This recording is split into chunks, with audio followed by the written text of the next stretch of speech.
ہماری نیکی کا بدلہ ضرور ملتا ہے، تو کیوں نہ ہم اپنے بچے کو نیک بنائیں۔ محترم حضرات، نیک بناتے کہاں سے ہے؟ ایک طرف دعوت گناہ دیتے ہیں، سوچتے ہیں بچہ نیک ہو جائے، ایک طرف اچھی فکر دینا سوچتے ہیں، ایک طرف گناہ کی دعوت دینا چاہتے ہیں۔ محترم حضرات، اگر کوئی معنی مفہوم اگر بات کرنا بھی مقصد ہونا تو اپنے بچوں کے ساتھ ہم رہنے کے بعد جھوٹ بول کر نیک بنانا سوچتے ہیں، احانت کر کے نیک بنانا سوچتے ہیں، استغفار کر کے نیک بنانا سوچتے ہیں۔ اچھی تربیت کہاں سے ہوگی؟ اچھا لفظ ہم نے نہیں دیا، قرآن و حدیث کی روشنی ہم نے نہیں سکھائی، حدیث طیبہ ہم نے نہیں سکھایا، زمانے کے رسول کو ہم نے بھلا دیا۔ محترم حضرات، زمانے میں رہ کر اپنے اسلاف کے طریقے کو ترک ہم نے کر دیا۔ والدین نے کیا کیا سکھاتے تھے اور آج کے والدین کیا سکھاتے ہیں؟ آج کی بات کو، آج کی رسم کو ہم نے اپنا لیا ہے اور تمام رسموں کو چھوڑ دیا ہے۔ اور میرے بھائی، بچوں کو ہم کیا سکھاتے ہیں؟ بچوں کو اچھی تربیت نہیں دیتے، احانت کرتے بچوں کو نیک بنانا چاہتے ہیں، برا کرتے بچوں کو نیک بنانا چاہتے ہیں، استغفار کرتے بچوں کو نیک بنانا چاہتے ہیں۔ پھر رزلٹ کیا ملتا ہے؟ 0/0 ملتا ہے۔ پھر جانتے ہیں ہمارے گھر میں بچہ پیدا ہونے والا، کل کہنے والا مسلمان تو ہے، ایمان والا نہیں ہے، زبان میں تاثیر کا نور نہیں ہے، کلمہ تو پڑھتا ہے نمازوں کا عادی نہیں ہے، کلمہ تو پڑھتا ہے روزے کا عادی نہیں ہے، کلمہ تو پڑھتا ہے زکات کا عادی نہیں ہے، کلمہ تو پڑھتا ہے حج بیت اللہ کا عادی نہیں ہے۔ محترم حضرات، ہم نے بچوں کو سکھایا کہاں ہے؟ قرآن و حدیث سکھانے کی کوشش کہاں کی ہے؟ ہم نے کہاں بتایا بیٹے مرنا ہے، قبر میں جانا ہوگا، مولا کو منہ دکھانا ہوگا؟ ہم نے یہ بات نہیں سکھائی، ہم نے تو سکھایا صرف اتنا ہے، اے میرے بیٹے دنیا میں دولت کیسے آئے گی؟ اے میرے بیٹے دولت کا انبار اکٹھا کیسا ہوگا؟ اے میرے بیٹے دولت کا ذخیرہ کیسے اکٹھا ہوگا؟ ہم نے اگر سکھایا ہے تو اپنے بچوں کو یہ چیزیں سکھائی ہے۔ قرآن ہم نے دور کر دیا ہے، حدیث ہم نے دور کر دی ہے، اصول ہم نے دور کر دیے ہیں، علم فقہ ہم نے دور کر دیا ہے، محترم حضرات فقہائے اعناف کے اقوال ہم نے دور کر دیے ہیں، علماء متاخرین کے مسئلے کو دور کر دیا ہے، علماء متاخرین کے مسئلے کو ہم نے دور کر دیا۔ امام زرقانی کا پتہ نہیں، بچے کو امام قرطبی کا پتہ نہیں، بچے کو ملا جابی کا پتہ نہیں، بچے کو امام نصفی کا پتہ نہیں، بچے کو امام بدیع الدین کا پتہ نہیں، بچے کو امام طحاوی کا پتہ نہیں، بچے کو امام طحاوی کا پتہ نہیں، بچے کو بدیع الدین کا پتہ نہیں، بچے کو پھر یہ پتہ نہیں ابو بکر کون ہے، عمر کون ہے، عثمان غنی کون ہے، مولا علی کون ہے۔ مگر بچے کو قرآن سکھاتے تو بچہ جانتا ابو بکر صداقت میں ممتاز ہے، مولا علی شجاعت میں ممتاز ہے، عثمان غنی سخاوت میں ممتاز ہے۔ ہم نے بچوں کو کبھی سکھانے کی کوشش نہیں کی ہے۔ آج ہمارا بچہ آتنکواد بن گیا، انسان قبر کے اندر چلا گیا، بچہ زمین کے اوپر ہے۔ اب بتائیے اس کے اچھے عملوں کا فائدہ نہیں ملتا، اچھی باتوں کا فائدہ ماں باپ کو ملتا ہی نہیں ہے۔ وہ قبر میں پریشان ہے، وہ زمین کے اوپر پریشان ہے، وہ زمین کے اوپر رہنے کے بعد اچھے معمول کے ساتھ اپنی زندگی کو گزار رہا ہے۔ کبھی یاد نہیں کرتا ماں باپ کی قبر پر چلا جاؤ، کبھی کوشش نہیں کرتا کہ قبرستان جا کر اپنی زندگی کو گزارا جائے۔ محترم حضرات، اصول کو بھلا دیا ہے، اصول کو بھلا دیا ہے، علوم جو انسان کو ملتا ان تمام علوم کو چھوڑ دیا ہے، اللہ کے کلام کو پڑھنا چھوڑ دیا ہے۔ اب بتائیے کہاں سے نیکی آئے گی؟ محترم حضرات، مسلمان تو ہے دل میں ایمان نہیں ہے، اچھے کام کرنے کا بہانہ تو کرتا ہے، تصدیق قلب سے نہیں کرتا ہے۔ اب اس کا عالم یہ ہے گلیوں میں گھومتا تو ہے، لوگ جانتے ہیں کہ اچھے انسان کا بچہ جا رہا ہے، مگر اس کے اندر اچھائیت اس لیے نہیں آئی کہ جسے اچھا کہا جا رہا ہے اس نے اچھی تربیت نہیں کی ہے۔ اے میرے بھائی، اپنے بچوں کی اچھی تربیت کرو کہ تمہیں انتقال کر کے جاؤ تو زمانہ دیکھتے ہی کہتے اتنا اچھا بچہ ہے، اتنا اچھا ٹارگیٹ لے کر چل رہا ہے، اپنے گھر کے ماحول کو اچھا کر رہا ہے، اسلامی ماحول کو پیدا کر رہا ہے، پھر لوگ سمجھ جائیں کہ فلاں ایک انسان کا نور بیٹا ہے، یا حسن زن باپ کا حسن زن بیٹا ہے، اچھا گمان رکھنے والا بیٹا ہے، اس کی باپ نے تربیت اچھی کی ہے، اسے ذہن اچھا دیا تھا، اسے فکر اچھی دی تھی، اسے اچھا دیا تھا، اس کے مقامات کو اچھا بنایا تھا۔ محترم حضرات، علم دین سکھانے کی جسارت کی تھی، لیکن آج ہم کیا کر رہے ہیں؟ ہم اپنے بچے کو کبھی نہیں سمجھاتے بیٹے قرآن پڑھنا ہے، ہم کبھی نہیں سکھاتے بیٹے عشق رسول سینے میں رکھنا ہے، ہم کبھی نہیں سکھاتے بیٹے اولیاء کرام کے مزار پر ادب سجانا ہے، ہم کبھی نہیں سکھاتے۔ بچوں کو نہ سکھانے کے بعد جانتے ہیں پھر عالم کیا ہے، روزی میں کبھی ہے، انسان میں کبھی ہے، دولت میں کبھی ہے، عمر میں کبھی ہے، علم میں کبھی ہے۔ ہماری دولت کی وجہ سے محترم حضرات، حسن زن والی جو دولت تھی وہ ہمارے ہاتھ میں آتی رہی ہے، اچھی جو دولت تھی وہ ہمارے ہاتھ میں آتی رہی ہے۔ میں کہتا ہوں اچھا بن تو صحیح،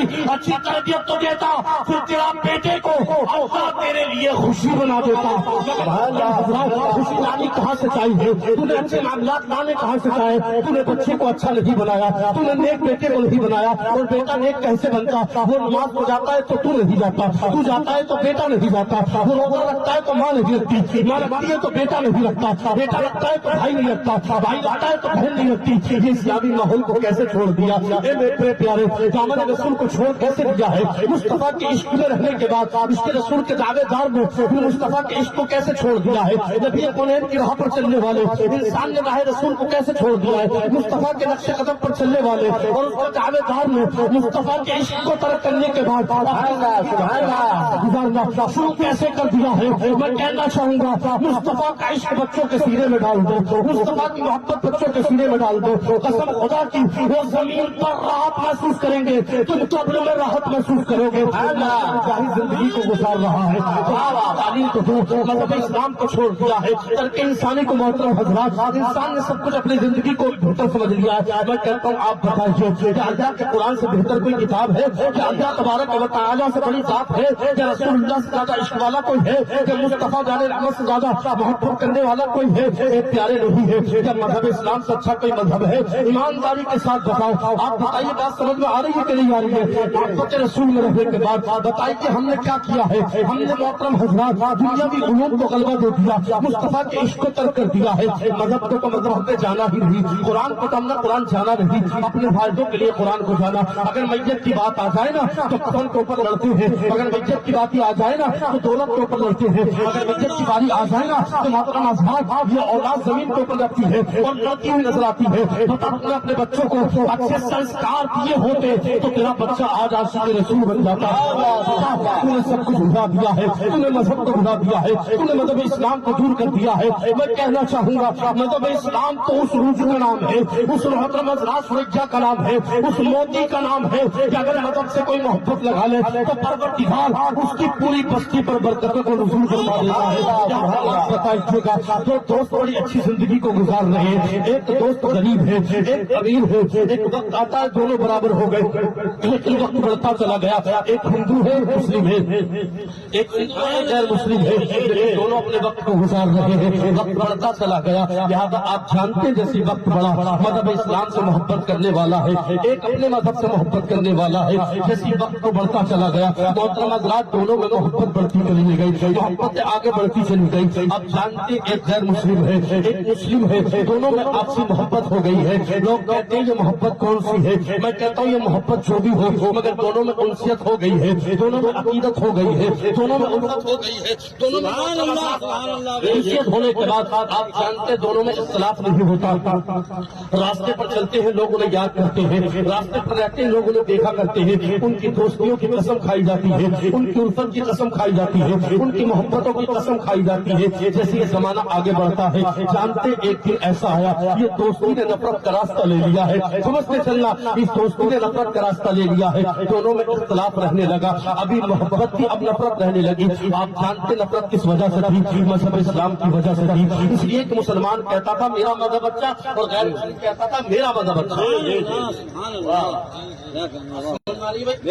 غیر مسلم کہتا ہے میرا مذہب اچھا اور مسلمان کیا کہتا ہے میرا مذہب۔ محترم حضرات دونوں میں بات آگے بڑھ جاتی ہے، مسلمان کہتا ہوں بھائی میں محبت تو کرتا ہوں مگر مصطفیٰ کے عشق سے زیادہ تجھ سے محبت نہیں کرتا، زیادہ رکھتا ہوں۔ آج ہم نے اپنے دینیوں میں دینداریوں کے ماحول میں محترم حضرات غیر مسلم اور مشرکوں کو لے کر کے آ گئے ہیں اور سوچتے دین کا حصہ ہے، ٹھیک ہے دنیا کے امور کو لے کے چلنے کے لیے آپ اس میں رنجشیں نہیں رکھنی چاہیے مگر بتائیے یہ بھی تو صحیح نہیں ہے اپنی دینی ماحول میں اس غیر مسلم کو لے کر کے آ جاؤ، مگر جانتے دونوں میں جب اختلاف ہو گیا تو ایک نے کہا میرا مذہب اچھا ہے، دوسرے نے کہا میرا مذہب اچھا ہے۔ وہ کہنے لگا مذہب اسلام کا جواب نہیں، وہ کہنے لگا میرے مذہب کا جواب نہیں۔ آخرکار مسلمان کب برداشت کر سکتا ہے؟ مصطفیٰ کا عاشق یہ کبھی برداشت نہیں کر سکتا کہ مصطفیٰ کے متاثر ہونے والے قرآن کی کوئی برائی سے یاد کر لے، قرآن کو وہ جو قرآن اللہ نے فیصلہ کر دیا قرآن سچی کتاب ہے، جب اس کی برائی کی باری آتی ہے دونوں میں نفرت ہونے لگی۔ محترم حضرات آخرکار یہ نفرت بڑھ جاتی ہے، وہ الگ رہنے لگا یہ الگ رہنے لگا، دوستوں کی جو قسم کھاتے تھے وہ لوگ باتیں بنانے لگے وہ بھائی کیسے انسان ہے، یہ تو بڑا نبی کا چاہنے والا تھا، یہ تو بڑا اپنے مذہب کا چاہنے والا تھا،